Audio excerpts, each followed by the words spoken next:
اللہ الرحمن الرحیم الحمدللہ رب العالمین افضل الصلاۃ و اکمل السلام علی سید الانبیاء والمرسلین وعلی آلہ الکرام و اصحابہ العظام اجمعین۔ لفظ لفظ نور اور حرف حرف روشنی سے آراستہ نور قرآن کے ساتھ طاہر بخاری آپ سے مخاطب ہے۔ میاں محمد بخش نے کہا تھا کہ لوئے لوئے پہرلے کڑیے جے تد پانڈا پرنا، شام پئی بن شام محمد کر جاندی نے ڈرنا۔ اچھے وقت اور برکت کی گھڑیاں ذرا سرعت سے گزرتی ہیں، اور پتہ نہیں کس شاعر نے کہا تھا کہ مہینے وصل کے گھڑیوں کی مانند اڑتے جاتے ہیں، اور اگر ایام اور وقت میں سختی آ جائے اور حالات کٹھن ہو جائیں تو پھر وقت رک جاتا ہے۔ اور آج یہ بابرکت اور خوبصورت گھڑیاں جو اللہ تعالیٰ نے ہمیں عطا کی ہیں، ان سے ہمیں استفادہ کرنا چاہیے، اس لیے کہ کائنات کا کوئی وجود جو ہے یہ ایک جگہ پہ نہیں ٹھہرتا۔ حالتیں بدلتی ہیں، حالات بدل جاتے ہیں، ہر لمحہ دوسرے لمحات کو راستہ دے کر رخصت ہو جاتا ہے۔ وہ جن کے بغیر کبھی گزارا نہیں ہوتا تھا، پھر ان کے ساتھ گزارا کرنا مشکل ہو جاتا ہے۔ ایک چھت اور ایک کنبے کے اندر پروان چڑھنے والے خوبصورت رشتوں سے آراستہ ان والدین کے ساتھ جہاں ہمیں زندگی کا سارا حسن میسر ہوتا ہے، اور پھر جہاں ہمیں انسانی رشتوں کا ایک گلستان دھمکتا ہوا دکھائی دیتا ہے، پھر اسی مکان کے اندر جب وہ ہمارے گھر میں رہ رہے ہوتے ہیں تو ان کی ضروریات اور ان کی خواہشات پوری کرنی ہمارے لیے مشکل ہو جاتی ہیں۔ وہ جنہوں نے ہماری گروتھ میں، ہماری پرداخت میں اپنی ساری زندگی صرف کی ہوتی ہے، جب کبھی وہ پھر اپنی فرمائش کرتے ہیں تو ہماری طبیعت پر بوجھ بننے لگتا ہے۔ مادیت کا غلبہ ہے، انسان کے حلق سے مروت، محبت، اخوت، رواداری اور انسان دوستی کی آواز اول تو نکلتی ہی نہیں ہے، اور اگر نکلتی بھی ہے تو ذرا مشکل سے۔ موجودہ حالات میں ایک قرنطینہ تو وہ ہے جو ہمیں موجودہ وبا کے سبب میسر ہے، لیکن ہم تو اس سے بہت پہلے ایک قرنطینہ میں جا چکے ہیں۔ ہم اپنی پسند کی آواز کے علاوہ کوئی آواز سننا نہیں چاہتے۔ کسی کی طرف مسکرا کے دیکھنا ہے اور کتنا دیکھنا ہے، اور کسی کو اپنی طرف آنے دینا ہے اور کتنا آنے دینا ہے۔ ان سارے زاویوں اور درجہ بندیوں کو ہم نے اپنی زندگی میں عملی طور پر نافذ کیا ہوا ہے، اور ہم کسی کی طرف مروت اور محبت کی نظر اٹھانے سے پہلے کئی دفعہ سوچتے ہیں اور دیکھتے ہیں کہ اس کا مجھے کتنا فائدہ ہوگا۔ ایک آئسولیشن وہ ہے جس میں آج ہم اس وبا کے سبب جا رہے ہیں، اور لیکن ایک آئسولیشن وہ ہے جس میں ہماری سوسائٹی گزشتہ طویل عرصے سے ہے، اور معانقہ اور مسافہ تو آج ہمیں کچھ دقت اور اس میں رکاوٹ محسوس ہوئی، اور طبی ماہرین نے اس میں ہمیں کچھ ہدایات دی ہیں۔ بشیر بدر نے تو بہت پہلے کہا تھا کہ اگر تم لوگوں سے ملو گے تو یہ عجیب طرز کا شہر ہے، یہاں فاصلوں سے ملا کرو۔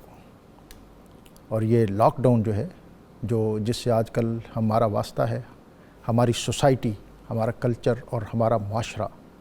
ان سے فکری طور پر، عملی طور پر بہت پہلے سے پہم ہو چکا ہے، وابستہ ہو چکا ہے۔ ہمیں آج اپنی رویوں پر، اپنے ان امور پر اس اعتبار سے بھی توجہ کرنی چاہیے کہ ہماری زندگی کے اندر وہ جو گداز، وہ جو نرماہٹ اور وہ جو رشتوں کی ایک خوشبو تھی، وہ جو ایک تعلق تھا، وہ جو ایک دوستی تھی، جو ایک دوسرے کے ہاں آنا جانا تھا، جب ایک کے غم میں ہماری آنکھ سے آنسو بہتا تھا اور کسی کی تکلیف کو ہم اپنے دل میں محسوس کرتے تھے، وہ جذبے ہم نے کہاں کھو دیے۔ اقبال نے بہت پہلے کہا تھا کہ ہے دل کے لیے موت مشینوں کی حکومت، احساس مروت کو کچل دیتے ہیں آلات۔ مادیت نے ہمارے وہ احساس ان کو کچل دیا۔ ہم رشتوں کو پامال کرتے ہوئے اس طرح آگے بڑھ رہے ہیں کہ ہماری زندگیاں بے برکتی کا شکار ہو رہی ہیں۔ آج کا ہمارا موضوع رشتوں کا احساس قرآن و سنت کی روشنی میں، یہ ایک مسلسل موضوعاتی سلسلہ ہے جس پر ہم ان پر بات کر رہے ہیں، اور آج کا ہمارا موضوع ہوگا رشتہ داروں کے حقوق قرآن و سنت کی روشنی میں۔ وَآتَ ذَا الْقُرْبَى حَقَّهُ، اور رشتہ داروں کو ان کا حق دو، اور جب تک ہم یہ حق نہیں دیں گے ہماری زندگیوں میں نور شاید نہ بھر سکے۔ اپنے مہمانوں کی طرف جانے سے قبل آج کا اسم مبارک الفتاح، رحمت کے دروازے کھولنے والا، رحمت کے اس عشرے میں اس اسم گرامی کا ورد ہمارے لیے رحمتوں اور بخششوں اور مغفرتوں کے اور زیادہ در وا کرے گا۔ آج ہمیشہ کی طرح ہمارے ساتھ بہت معروف پروفیسر محمد سعید احمد خان، اسلامی علوم و معارف اور عربی زبان و ادب کے معروف استاد ہیں۔ 92 چینل کے ناظرین ان سے واقف ہیں، ان کی شخصیت سے استفادہ کرتے ہیں۔ ہمارے دوسرے مہمان علامہ محمد ظہیر بٹ، اور اللہ رب العزت کی بارگاہ میں ہدیہ حمد پیش کرنے کی سعادت حاصل کریں گے وطن عزیز کے معروف نعت خوان محمد قاسم حسان۔ بہت زیادہ خوش آمدید۔ میں پروفیسر صاحب جاننا چاہوں گا کہ سب سے پہلے تو رشتے کی تعریف کے، رشتہ یا رشتہ داری یہ کیا ہے اور کون لوگ اس کی تعریف میں آتے ہیں؟ بسم اللہ الرحمن الرحیم۔ بہت شکریہ ڈاکٹر صاحب۔ اللہ رب العزت نے جب سیدنا آدم علیہ السلام کو اپنے دست قدرت سے بنایا، ان میں روح پھونکی، تو قرآن کریم میں جہاں کہیں بھی یہ ذکر ہوا کہ ہم نے تمہیں ایک مرد اور ایک عورت سے بنایا ہے، سبحان اللہ، فرمایا کہ وَاتَّقُوا اللَّهَ الَّذِي تَسَاءَلُونَ بِهِ وَالْأَرْحَامَ۔ یہ جو الارحام ہے، اس کو یعنی رحم ملانا، کف، ایک باپ سے ایک ماں سے جو اولاد آگے چلتی ہے، اِنَّا خَلَقْنَاكُم مِّن ذَكَرٍ وَأُنثىٰ وَجَعَلْنَاكُمْ شُعُوبًا وَقَبَائِلَ لِتَعَارَفُوا۔ تو اب یہ جو خونی رشتے آگے پروان چڑھتے ہیں کہ یہ ماں باپ ہیں، یہ ان کی اولاد ہے، پھر یہ بھائی بہنیں ہیں، پھر ان کے تعلقات بنتے ہیں، تو یہ سارا اسی صلہ رحمی کے ضمن میں، یہ یعنی الارحام کے ضمن میں آتا ہے۔ یہ سارا اسی کا باغ و بہار ہے۔ جی ہاں، اسی سے کائنات آباد ہوئی اور بڑھتی چلی گئی۔ تو اب اس میں وہ جو ایک شعب ہے، قوم ہے، قبیلہ ہے، ہر ایک قبیلے بنائے گئے، تو ان قبیلوں میں کوئی چچا ہے، کوئی ماموں ہے، کوئی دادا ہے، کوئی نانا ہے، یہ سارے رشتوں کا ایک سلسلہ چلتا ہے۔ یہاں پر جو اہم بات میں عرض کرنا چاہوں گا وہ یہ ہے کہ اللہ تعالیٰ نے رمضان کو قرآن کا مہینہ قرار دیا، سبحان اللہ، اور تمام تر مشرکین کی کوشش یہ تھی کہ اس نور کو بجھایا جائے۔ یریدون لیطفئوا نور اللہ بافواہہم واللہ متم نورہ ولو کرہ الکافرون۔ اللہ تعالیٰ نے اس نور کو مکمل کیا اور ہم دنیا کی ایک معزز و محترم قوم بنے، اور ایک عرصے تک مسلمانوں نے بتایا کہ اللہ کی مخلوق کو کس طرح مل جل کر رہنا ہے۔ لیکن جو ہم اس سے ہٹتے چلے گئے اور یہ جاننے کی کوشش نہ کی کہ یہ رمضان المبارک کی آمد پر ہم قرآن سے کتنا قریب ہو رہے ہیں، اب اسی پر اکتفا کر لیا جاتا ہے کہ موقع مل گیا، اب تو خیر وہ بھی اس اکٹھے مل کر بھی نہیں کھڑے ہو سکتے۔ اللہ تعالیٰ کے گھر سے دوری کا جو ایک ہمیں تنبیہ آئی ہے، میں اس کو تنبیہ سے تعبیر کر رہا ہوں، گرفت نہیں ہے۔ پہلے بلاوا آتا تھا، ہم نہیں جاتے تھے، اب اس نے دروازے بند کر دیے۔ جی ہاں، گرفت تو ہوتی ہے کہ اِنَّ بَطْشَ رَبِّكَ لَشَدِيدٌ، پھر اس میں کوئی بچتا نہیں۔ یہ تنبیہ ہے کہ تم اس طرف آؤ، تو یہ ہماری خوش نصیبی ہے کہ ہم رمضان المبارک میں موجود ہیں، اور یہ قرآن کا مہینہ ہے، اور قرآن کریم نے اس صلہ رحمی کے ضمن میں، اس رشتہ داری کے ضمن میں جو ہمیں تعلیمات دی ہیں، اور نبی اکرم رحمت عالم صلی اللہ علیہ وسلم نے اپنے عمل سے اس کا جو نمونہ ہمارے سامنے رکھا، اس کو اگر اختیار کیا جائے تو تمام تر مسائل اس سے حل ہو جاتے ہیں۔ سبحان اللہ، کیونکہ اللہ تعالیٰ نے ہر قبیلے میں، ہر قوم میں امراء بھی رکھے ہیں، غرباء بھی رکھے ہیں، اور ہر قبیلے کے لوگ جو مالدار ہیں وہ قرآن و سنت کی روشنی میں اپنے عزیزوں کا، اپنے کمزور بھائیوں کا خیال رکھیں، تو معاشرے کے اندر کوئی کسی قسم کی کھڑکھڑاہٹ پیدا ہو ہی نہیں سکتی۔ تو اب اللہ رب العزت نے اس ضمن میں قرآن کریم میں کہیں تو یہ فرمایا کہ لیس البر ان تولوا وجوہکم قبل المشرق والمغرب، نیکی یہ نہیں ہے کہ تم نماز پڑھتے ہوئے مشرق یا مغرب کو منہ کر رہے ہو، وَلَٰكِنَّ الْبِرَّ مَنِ اتَّقَىٰ وَآتَى الْمَالَ عَلَىٰ حُبِّهِ ذَوِي الْقُرْبَىٰ۔ اللہ تعالیٰ نے قرآن پاک میں کتنے مقامات پر اہل ایمان کو، اولاد آدم کو یہ حکم دیا کہ تمہارے لیے سب سے مقدم تمہارے عزیز، تمہارے اقارب ہیں۔ لیکن بد نصیبی، جیسے آپ ذکر کر رہے تھے کہ ہم ہوا و ہوس کے بندے بن کر حرص کی اس دلدل میں جتنا پھنستے چلے جا رہے ہیں اتنے ہی ہمارے رشتے ختم ہو رہے ہیں۔ خود غرضی، مفاد پرستی، مال و زر کا حرص، یہ وہ چیزیں ہیں جنہوں نے رشتہ داروں کو آنکھوں سے اوجھل کر دیا ہے۔ ہر آدمی اپنے مفادات کا تحفظ کرتے ہوئے اس طرح سے چلتا ہے کہ مجھے اس سے فائدہ کیا ہونا ہے، میرے دنیاوی اغراض اس کے ساتھ کتنے وابستہ ہیں۔ اگر اپنے رشتہ داروں میں نہیں ہیں تو وہ ان کو سلام کرنے کا بھی روادار نہیں۔ اور کہا بھی یہ جاتا ہے کہ اقارب کل اقارب، یعنی یہ جو مثل ہے کہ قریبی بچھو ہیں، شریکہ کہاں پیدا ہو رہا ہے؟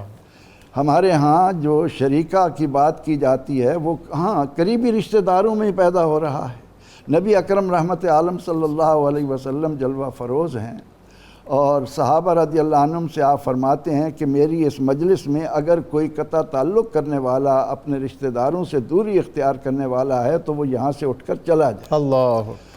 آپ صلی اللہ علیہ وسلم کے اس ارشاد پر ایک شخص اٹھا اور تھوڑی دیر کے لیے چلا گیا۔ کچھ دیر کے بعد پھر وہ واپس آیا۔ حضور سید عالم صلی اللہ علیہ وسلم نے ان سے پوچھا کہ تم اٹھ کر کیوں چلے گئے تھے، کوئی اور تو نہیں گیا؟ عرض کی کہ یا رسول اللہ صلی اللہ علیہ وسلم، آپ نے جب رشتہ داری کی اہمیت مجھ پر واضح کی تو میرا فوراً ذہن اپنی خالہ کی طرف گیا کہ میری خالہ مجھ سے ناراض ہیں، تو میں نے کہا کہ میں جا کر ان کو منا آؤں، کیونکہ آقا علیہ السلام نے یہ فرما دیا تھا کہ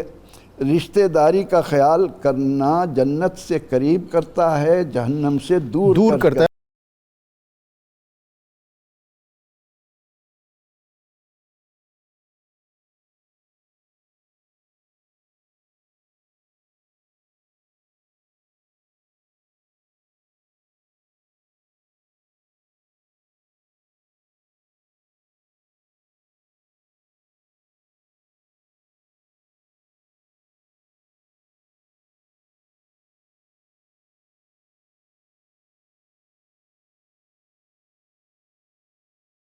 علامہ صاحب، میں یہ جاننا چاہوں گا کہ یہ جو ہم سمجھتے ہیں کہ شاید یہ ہمارا ایک معاشرتی طرز عمل ہونا چاہیے،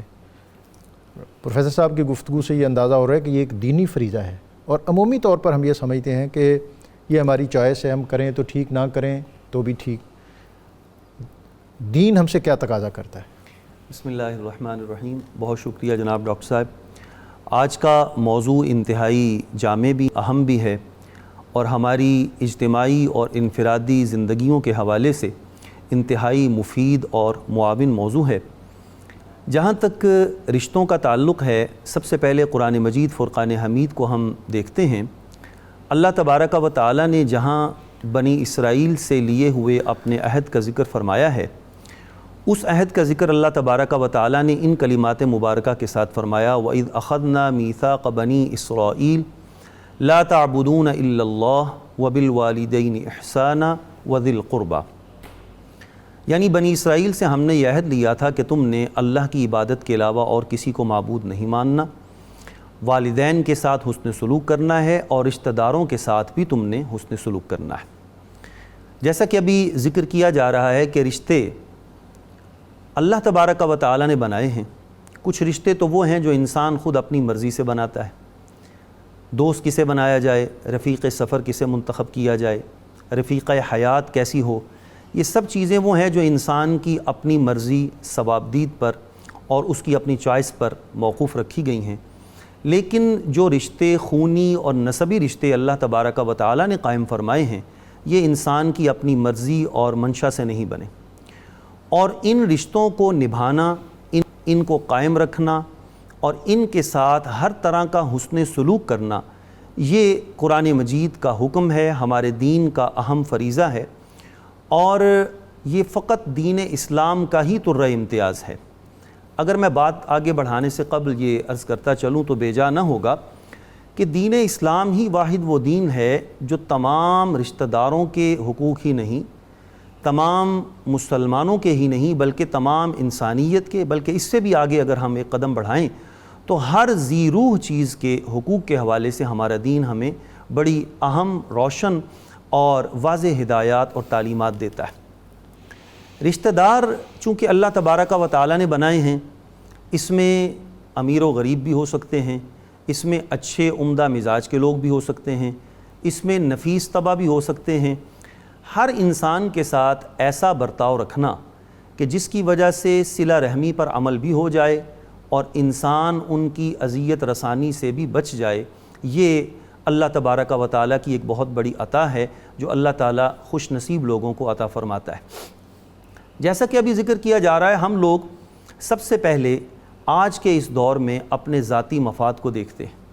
حالانکہ رشتہ داروں کے ساتھ حسن سلوک کرنا اور صلہ رحمی کرنا یہ دین اسلام کا انتہائی اہم فریضہ ہے۔ آقا کریم صلی اللہ تعالیٰ علیہ وآلہ وسلم کا ایک ارشاد مبارک ہے جس کا مفہوم ایسے بنتا ہے کہ جب اللہ تبارک و تعالیٰ نے مخلوق کو پیدا فرمایا تو یہ جو صلہ رحمی ہے اس نے عرش الہی کے پائے کو پکڑ کے اللہ کی بارگاہ میں عرض کی کہ اے اللہ،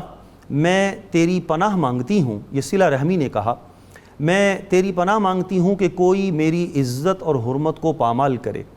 تو اللہ تبارک و تعالیٰ نے فرمایا کہ کیا تو اس پر راضی ہے کہ جو تجھے ملائے میں اسے ملاؤں اور جو تیرے ساتھ قطع تعلق کرے میں اس کو اس کے حال پہ چھوڑ دوں۔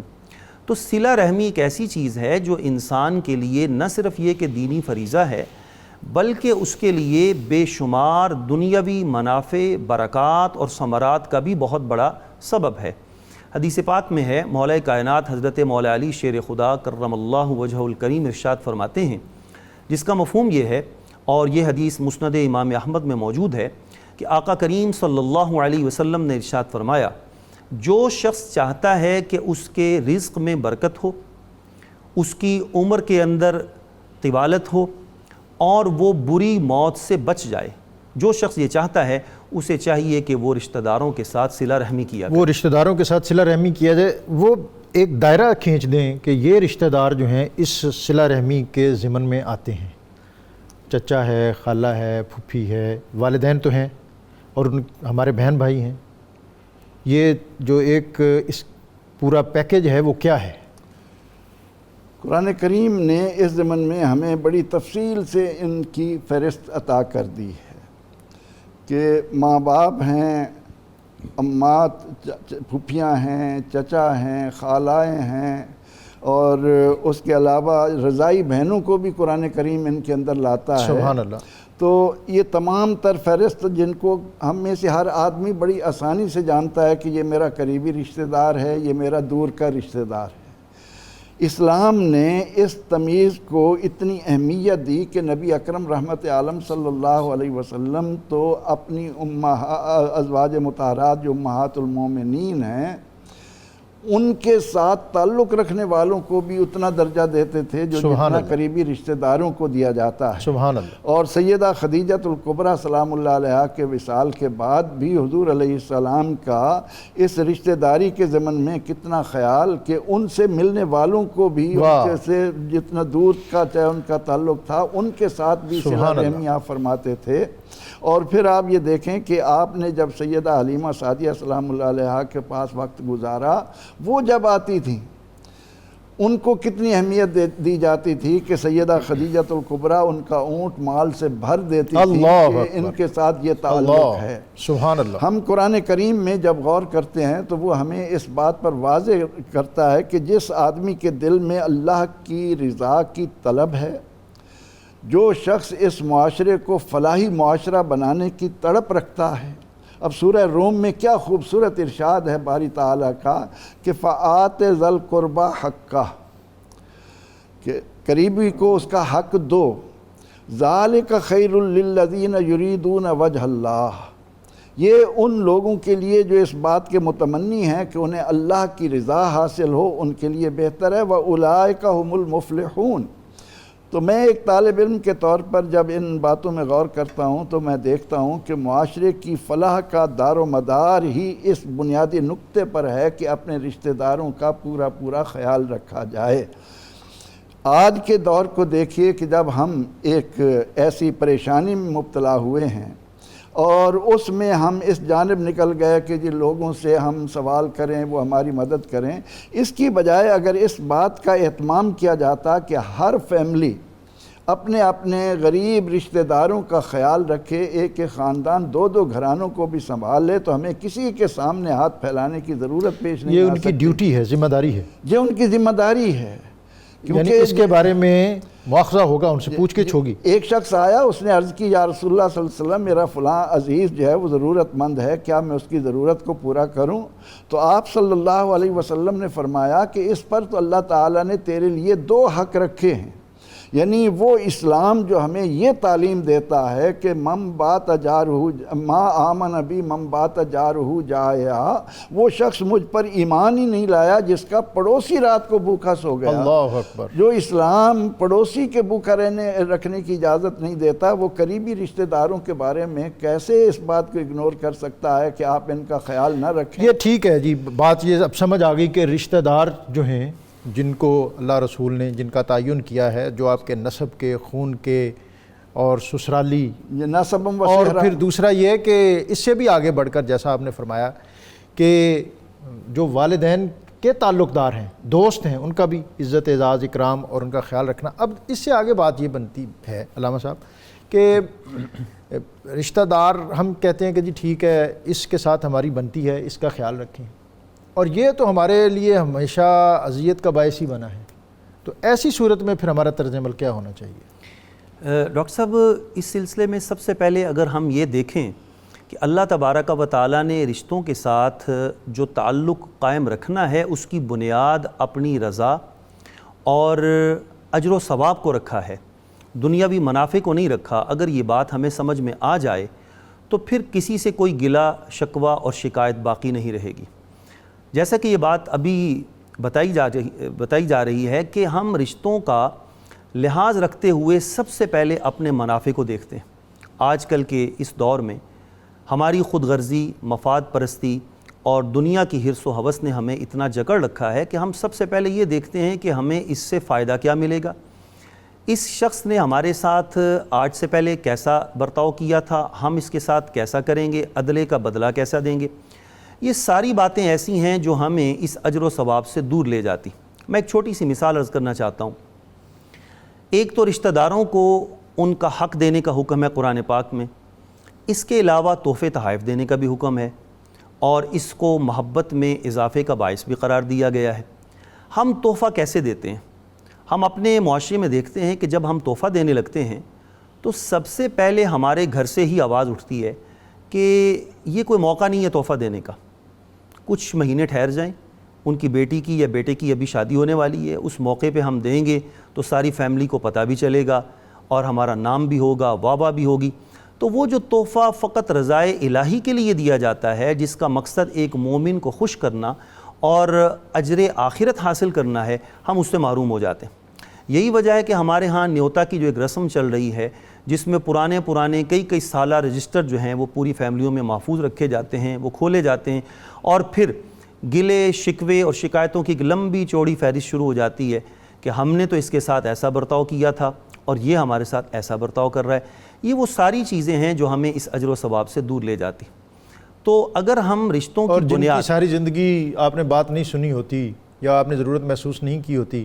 پھر ان کو منانے کا موقع آ جاتا ہے۔ جی بالکل، کہتے ہیں کہ لوگ شادی مناتے ہیں، یہ پھوپھیاں پھر خالوں کو منانے پڑتا ہے۔ جی یہ بھی ڈاکٹر صاحب ایک دور تھا کہ جب لوگ منایا کرتے تھے، وہ کہتے تھے بارات گھر سے نکلے گی نہیں جب تک ہمارے چچا تایا ماموں آئیں گے نہیں۔ اب تو لوگ کہتے ہیں جی کوئی آتا ہے تو آئے، کوئی نہیں آتا تو نہ آئے، ہمیں اس کی کوئی پرواہ نہیں۔ آج وہ نہیں آئے، کل کو ہم نہیں جائیں گے۔ آج کوئی ایک قدم ہم سے دور ہٹتا ہے، ہم 100 قدم دور ہٹ جائیں گے۔ یہ وہ ساری باتیں ہیں کہ جو آج کے اس مفاد پرستی کے دور میں ہم نے اپنے اوپر طاری کر لی ہیں، وگرنہ رشتہ داروں کے بارے میں جو حسن سلوک کا ہمیں حکم ہے، آقا کریم صلی اللہ تعالیٰ علیہ وآلہ وسلم کا ایک ارشاد مبارک اس حوالے سے بہت واضح ہے۔ اس کا مفہوم یہ ہے کہ وہ شخص صلہ رحمی کرنے والا نہیں جو عدلے کا بدلہ دیتا ہے۔ کسی نے اس کے ساتھ اچھائی کی تو اس نے بھی بدلے میں کر دی۔ فرمایا صلہ رحمی کرنے والا وہ ہے کہ جو اس کے ساتھ قطع تعلق کرے، یہ اس کے ساتھ اپنا رشتہ جوڑے۔ واہ، اور شیخ سعدی رحمۃ اللہ تعالی علیہ کا ایک مشہور زمانہ شعر ہے، آپ فرماتے ہیں بدی را بدی سہل باشد جزا اگر مردی احسن الی من اسا۔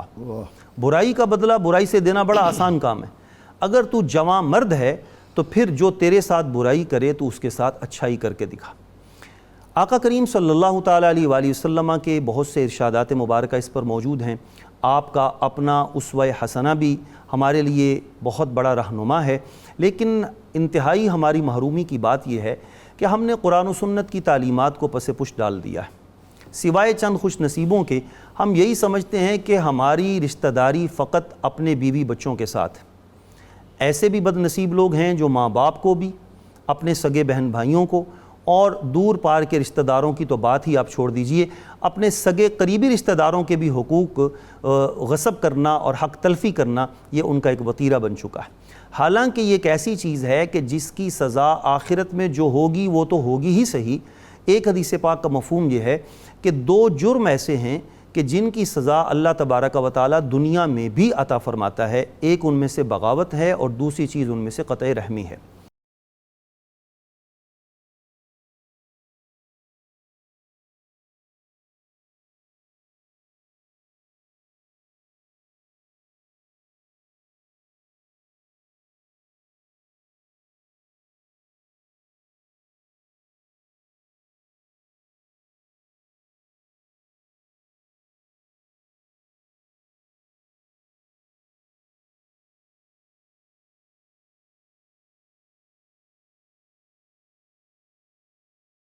ہم بالعموم مرض کا جو اس کی تشخیص ہے وہ کر لیتے ہیں، لیکن اس کے علاج تک پہنچتے پہنچتے تھوڑا تھک جاتے ہیں۔ یہ یہاں تک کی جو باتیں ہیں ہم اپنے خطبات میں بھی بتاتے ہیں۔ اب جیسا ابتدا میں آپ نے ذکر کیا کہ نبی اکرم صلی اللہ علیہ وسلم کی مجلس سے ایک شخص گیا اور پھر اس نے ازالہ کیا، تو میں یہ چاہوں گا کہ یہ جھگڑے جو آج ہر گھر کی کہانی ہے، ہر خاندان کی کہانی ہے۔ رشتہ داروں کو نظر انداز کیا جاتا ہے، شادی بیاہ کے موقع پر ان سے جو سلوک کیا جاتا ہے وہ بھی کسی سے ڈکا چھپا نہیں ہے۔ ان جھگڑوں کو ختم کرنے کا اسلامی اسلوب اور طریقہ اور اسوہ رسول صلی اللہ علیہ وسلم وہ کیا ہے، یہ میں سوال جو ہے رہنمائی کے لیے آپ دونوں اسکالرز کے آگے رکھتا ہوں۔ اللہ رب العزت نے قرآن کریم میں اچھے لوگوں کی تعریف ان الفاظ میں فرمائی کہ اذا ما غاضبوا ہم یغفرون، یہ جب غصے کی حالت میں ہوتے ہیں تو پھر درگزر کی راہ اختیار کرتے ہیں۔ واہ، سرور دو جہاں صلی اللہ علیہ وسلم نے فرمایا یہ مشکل کام بتا رہے ہیں آپ ذرا۔ لیس الشدید بالسرعہ، پہلوان وہ نہیں ہے جو کسی کو اٹھا کر پچھاڑ دے، سبحان اللہ، بلکہ پہلوان وہ ہے جو غضب کے وقت، غصے کے وقت اپنے آپ پر قابو پائے۔ سبحان اللہ۔ تو ایک تو یہ ہے کہ معافی اور درگزر کا یہ راستہ اگر ہم اختیار کر لیں، پھر یہ کہ نبی اکرم رحمت عالم صلی اللہ علیہ وسلم سے جب ایک شخص آ کر یہ عرض کرتا ہے کہ یا رسول اللہ صلی اللہ علیہ وسلم، میرے جتنے رشتہ دار ہیں وہ میرے ساتھ بہت ہی برا سلوک کرتے ہیں، میں ان کے ساتھ اچھا سلوک کرنے کی کوشش کرتا ہوں، وہ اسے میری کمزوری سمجھ کر اور زیادہ مجھے تکلیف دیتے ہیں، تو کیا میں بھی ان کے جواب میں وہ رویہ اختیار کروں؟ تو آپ نے فرمایا کہ جب تم یہ کرتے رہتے ہو اللہ کی طرف سے ایک مددگار تمہاری پشت پر رہتا ہے۔ واہ، کہ نبی اکرم رحمت عالم صلی اللہ علیہ وسلم نے جو یہ فرمایا کہ یہ عمر میں برکت لاتا ہے اور اس سے معاش کے دائرے وسیع ہوتے ہیں، رزق وسیع ہوتا ہے، تو ابن مزاحم ایک مفسر ہیں، انہوں نے ایک بڑی خوبصورت بات کی، اگر ہمارے سننے والے توجہ فرمائیں، کہ وہ کہتے ہیں کہ قرآن کریم میں ہے کہ یمحو اللہ ما یشاء و یثبت، اللہ کے پاس کتاب ہے، جسے چاہے باقی رکھے، جسے چاہے مٹا دے۔ تو وہ کہتے ہیں کہ بعض اوقات ایسا ہوتا ہے کہ ایک آدمی کی زندگی کے 3 دن باقی رہ گئے ہوتے ہیں اور وہ اس دوران اپنے رشتہ داروں کو مناتا ہے، ان کے ساتھ حسن سلوک سے پیش آتا ہے، تو اللہ تعالیٰ 3 دن کو 30 سال میں بدل دیتا ہے۔ اللہ اکبر۔ اور اسی طرح ایک آدمی کے 30 سال رہ رہے ہوتے ہیں، لیکن جب وہ رشتہ داروں کو دکھ دیتا ہے تو اس کی وجہ سے وہ 3 دن کر دیے جاتے ہیں۔ تو ہمیں اس بات کو اگر دل کی گہرائیوں سے کہ کتنے اہم شخصیت ہے اسلام کی، مشکل وقت آیا وہ ایک عزیز کی مدد کیا کرتے تھے تو انہوں نے اس پر روک دی۔ اللہ رب العزت نے قرآن کریم میں فرمایا وَلَا يَأْتَلِ أُولِو الْفَضْلِ مِنْكُمْ واہ وَالسَّعَةِ۔ واہ واہ واہ واہ، آسمانوں پر اس کا نوٹس لیا گیا ہے۔ جی علامہ صاحب، یہی بات ایک بات تو وہی جیسے کہ قبلہ پروفیسر صاحب فرما رہے ہیں، بہت اچھی بات ہے کہ ہمیں اس کے فوائد اور ثمرات پر نظر رکھنی چاہیے، وقتی اپنے فوائد اور ذاتی خواہشات کو بالائے طاق رکھتے ہوئے۔ دوسری ایک بہت بڑی وجہ میں سمجھتا ہوں کہ ہمارے گھر کے اندر جو ڈسکشن ہوتی ہے عام طور پہ، ماں باپ بیٹھ کر جب بچوں کے سامنے اپنے قریبی عزیزوں کی غیبت اور چغلیاں کرتے ہیں تو بچوں کے ذہن میں بھی اپنے ان رشتہ داروں کے بارے میں بڑے وہ منفی فیڈ کرتے ہیں، ذرا بچ کے رہنا ہے نا، جی بالکل، انہوں نے ایتھے سلوک کیتا ہے۔ تو وہ ساری باتیں بچے جب بچپن سے لے کر جوانی تک یہ ساری باتیں ماں باپ کے منہ سے سنتے رہتے ہیں اور پھر اس رویے میں کھچاؤ دیکھتے رہتے ہیں، تو پھر یہ چیز آگے نسلوں میں منتقل ہوتی ہے۔ اگر ہم چاہتے ہیں کہ یہ رویے ختم ہوں، محبت اور پیار بڑھے، تو پھر ہمیں ایک تو اپنی گفتگو جو ہے، اپنی نجی گفتگو، اس کو پاکیزہ بنانا چاہیے، اور اس کے ساتھ ساتھ یہ ہے کہ ہمیں اپنی تمام تر خواہشات کو اور مفادات کو بالائے طاق رکھتے ہوئے، قدم آگے بڑھاتے ہوئے ان تمام رشتہ داروں کے ساتھ جن سے کسی بھی وجہ سے ہماری ناچاقی ہو چکی ہے، ہم ان سے دوبارہ رشتے جوڑیں، اور اللہ اور اس کے رسول کی رضا کی خاطر، اس لیے کہ انسان کا جو ایمان ہے اس کی تکمیل آقا کریم صلی اللہ علیہ وآلہ وسلم کے ایک ارشاد مبارک کا مفہوم یہ ہے کہ من اعطى للہ ومنع للہ واحب للہ وابغض للہ فقد استکمل ایمان، او کما قال، کہ جو اللہ کے لیے دے اور اللہ ہی کے لیے روکے اور اللہ ہی کے لیے محبت کرے اور اللہ ہی کے لیے کسی سے نفرت رکھے، اس شخص کا ایمان مکمل ہو جاتا ہے۔ اگر رشتہ داروں سے کوئی تکلیف پہنچتی بھی ہے تو انسان اللہ کی رضا کے لیے اسے برداشت کرے۔ اس کے لیے سب سے بنیادی عنصر جو ہے وہ ہے تحمل، جو آج ہمارے معاشرے سے انقا ہوتا چلا جا رہا ہے۔ تحمل اور برداشت جس قدر ہوگا، عفو و درگزر جس قدر ہوگا، اسی قدر یہ صلہ رحمی جو ہے وہ پروان چڑھے گی، اور ہمارے معاشرے کے اندر آپ دیکھیں گے کہ جنت کا ایک نمونہ اور مثالی نمونہ ہمیں دکھائی دے گا۔ پروفیسر، آخری لمحہ ہے بالکل، تو آپ کوئی ہمیں آج کے اس پروگرام کو قرآن و سنت کی روشنی میں ڈاکٹر صاحب میں یہ عرض کروں گا کہ اگر ہم واقعتاً اس بات کے خواہش مند ہیں کہ ہمارا معاشرہ ایک فلاحی معاشرہ بنے، تو اس ضمن میں پہلی سیڑھی یہی ہے کہ ہم اپنے اندر اپنے قریبی عزیزوں کے جو حقوق ہیں، اگر وہ بھوکے ہیں ان کے کھانے کا اہتمام کریں، بیمار ہیں ان کی تیمارداری کریں، اگر کسی چیز کی انہیں ضرورت ہے وہ ان کو دینے کی کوشش کریں۔ یہ ان کے حق ہیں، یہ ان کے حقوق ہیں، یہ ان کے حقوق ہیں۔ اگر کوئی بیمار ہے ہم اس کی تیمارداری نہیں کرتے، مر جاتا ہے اس کے جنازے میں نہیں جاتے، خوشی میں بلاتا ہے ہم اس میں شریک ہونا اپنی انا کا مسئلہ بنا لیتے ہیں، تو اس ضمن میں یہ چیزیں معاشرے کو برباد کرتی ہیں۔ ہمیں حضور نبی اکرم رحمت عالم صلی اللہ علیہ وسلم کا کتنی اہم بات ہے کہ آج ہمیں کوئی دانا آدمی کہتا ہے کہ اس مصیبت سے بچنے کا طریقہ یہ ہے کہ تم ماسک پہنو، ہم نے اسے کتنی اہمیت دی ہے۔ اگر یہی اہمیت ہم اللہ اور اس کے رسول کو دے دیں، ان کے احکامات میں اپنی دنیا اور آخرت کی خیر کو تسلیم کر لیں، تو یقینی طور پر ہمارا معاشرہ بلندیوں پر جائے گا۔ حضور علیہ السلام نے واضح طور پر فرما دیا ہے کہ صلہ رحمی انسان کو جنت سے قریب کرتی ہے، قطع تعلق انسان کو دور کرتا ہے، اور یہ ارشاد ہے کہ لا يدخل الجنت قاطع،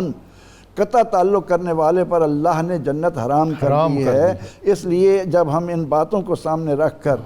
اپنے مفادات کو قربان کر کے ایک دوسرے کے ساتھ محبتیں کریں گے، جب ہر قبیلہ ہی محبت کا محور بنے گا تو یقینی طور پر ملک کے اندر مہر و محبت کی فضا آئے گی، ہم یقینی طور پر ایک دوسرے کے ساتھ ہمدردی اور محبت کے ساتھ چلیں گے، اور کوئی بھوکا نہیں سوئے گا۔ پروفیسر صاحب بہت شکریہ آپ کا۔ علامہ صاحب اختتامی بالکل لمحہ ہے، اور آپ کوئی آخری کمنٹ دے دیں ہمیں۔ ڈاکٹر صاحب میں یہ عرض کرنا چاہوں گا کہ چونکہ ہمارے معاشرے کے اندر یہ ساری خرابیاں پیدا ہو چکی ہیں اور ہم اپنے ذاتی مفادات میں ان تمام رشتوں کی قدر کو بھولتے چلے جا رہے ہیں، ان کو دوبارہ زندہ کرنے کے لیے از حد ضروری ہے کہ قرآن و سنت کی تعلیمات کو عام کیا جائے، اور ہم اپنی انا کو بالائے طاق رکھ کر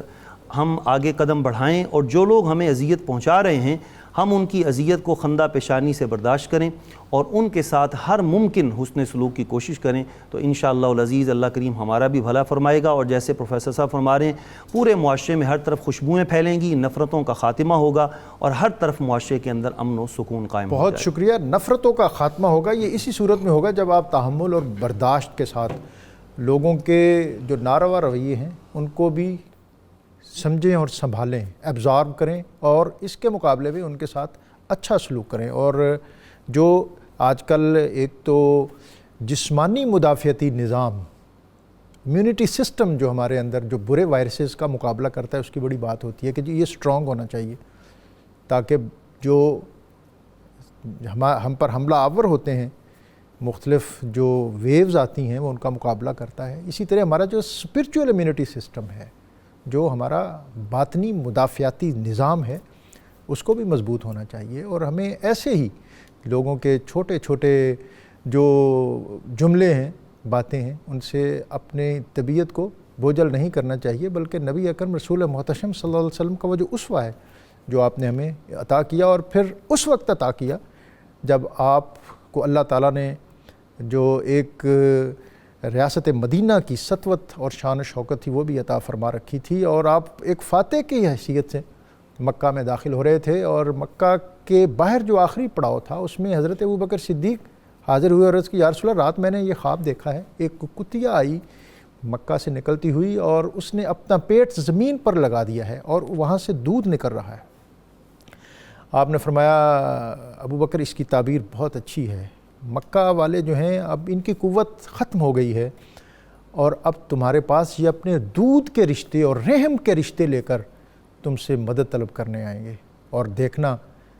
ان آنے والوں کو ان کا خیال رکھنا، اور ابھی تمہیں یہاں کہیں ابو سفیان ملے گا دیکھنا اس کو قتل نہ کرنا، اس کو میرے پاس لے آنا۔ یہ ہے وہ تحمل اور برداشت، اور یہ ابو سفیان وہ ہے جو مدینہ منورہ پر جب بھی کوئی مارکا ہوا اور چڑھائی کا موقع آیا تو یہ ہمیشہ لیڈ کرتے رہے، اور نبی اکرم رسول محتشم صلی اللہ علیہ وسلم جب ایک فاتح کے طور پر مکہ میں داخل ہوئے اور پھر آج صحن کعبہ کھچا کھچ بھرا ہوا تھا، نبی اکرم صلی اللہ علیہ وسلم نے ایک بڑی محبت آمیز بات کی۔ آپ نے حضرت عباس اپنے چچا سے پوچھا کہ چچا وہ آپ کے بھائی کے بیٹے نظر نہیں آ رہے۔ اللہ اکبر، یہ وہ ابو لہب ہیں جس کی تکذیب میں جس کا محاکمہ عرش اعلیٰ پر ہوا اور پوری صورت نازل ہوئی، تبت یدا ابی لہب وتب۔ تو حضرت عباس نے کہا کہ یا رسول اللہ اس خاندان نے، اس فیملی نے جو سلوک کیا وہ ساری دنیا پہ یہاں ہے، وہ چھپ گئے ہیں۔ آپ نے فرمایا ان کو لے آؤ۔ حضرت عباس اپنی اونٹنی پر گئے اور عتبہ اور اس کے ساتھ اس کا جو چھوٹا بھائی تھے یہ ابو لہب، ان کو لے کے آئے۔ نبی اکرم صلی اللہ علیہ وسلم نے ان کو معاف کیا، اور پھر ایک روایت یہ ہے کہ آپ نے ان دونوں کو اپنے ہاتھوں میں لیا اور ملتزم تک گئے، باب کعبہ تک گئے، اس کے دروازے تک گئے، اور واپس آئے تو آپ کے چہرے پر بڑی خوشی اور مسرت تھی۔ تو حضرت عباس کہتے ہیں کہ میں نے پوچھا یا رسول اللہ چہرے پر جو خوشی پیدا ہوئی ہے اس کا وجہ؟ تو آپ نے فرمایا میں نے اپنے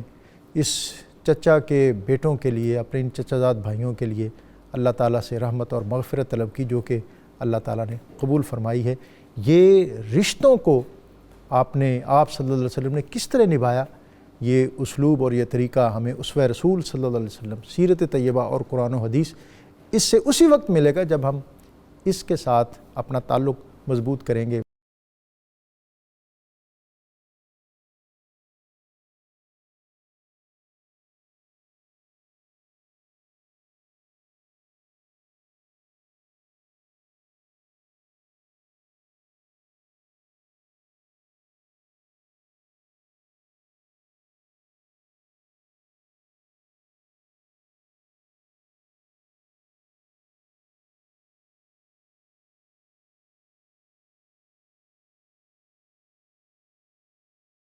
آج کا وظیفہ اسی موضوع سے متعلق ہے کہ کوئی ناراض ہو تو اس ناراضگی کو کس طرح ختم کیا جائے۔ یہ سورہ اعراف کی آیت نمبر 56، ان رحمت اللہ قریب من المحسنین، کہ اگر کسی شخص کی اپنے اہل و عیال اور دوستوں کے ساتھ کسی بات پر ناراضگی ہو جائے تو 21 دن تک عشاء کی نماز کے بعد اس کو روزانہ 500 مرتبہ پڑھا جائے، انشاءاللہ ہر طرف رحمت اور صلح کے آثار جو ہیں وہ پیدا ہو جائیں گے۔ مہمانوں کے شکریہ کے ساتھ میں درخواست کرتا ہوں محمد قاسم حسان صاحب سے۔ مجھے تو بندہ بنا لے اپنا، مجھے تو بندہ بنا لے اپنا، میری تو بس التجا یہی ہے، اتار دے میرے دل میں کعبہ، اتار دے میرے دل میں کعبہ، میری تو بس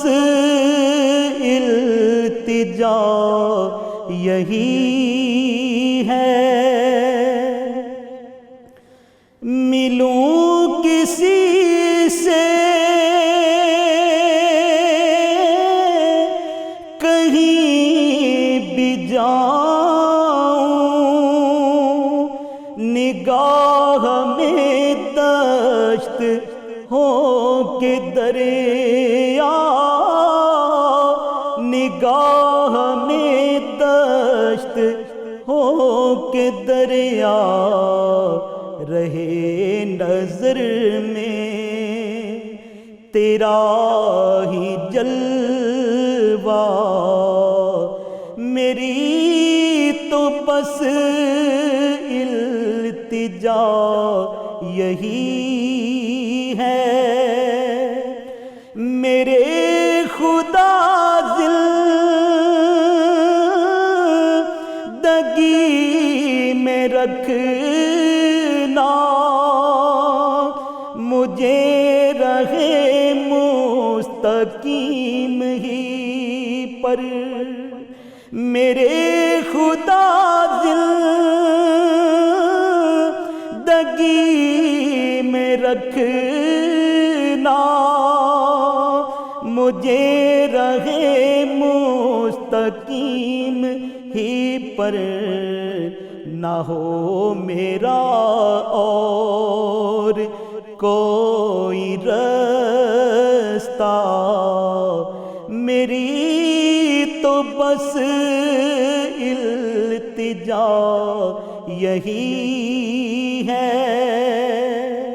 لکھے تیری حمد میرے مولا، تو ہو زمانے میں اس کا شہرا، تو ہو زمانے میں اس کا شہرا، کہ سرخ روح ہو ندیم میں خستہ، میری تو بس التجا یہی ہے، مجھے تو بندہ بنا لے اپنا، میری تو بس التجا یہی ہے، اتار دے میرے دل میں کعبہ، میری تو بس التجا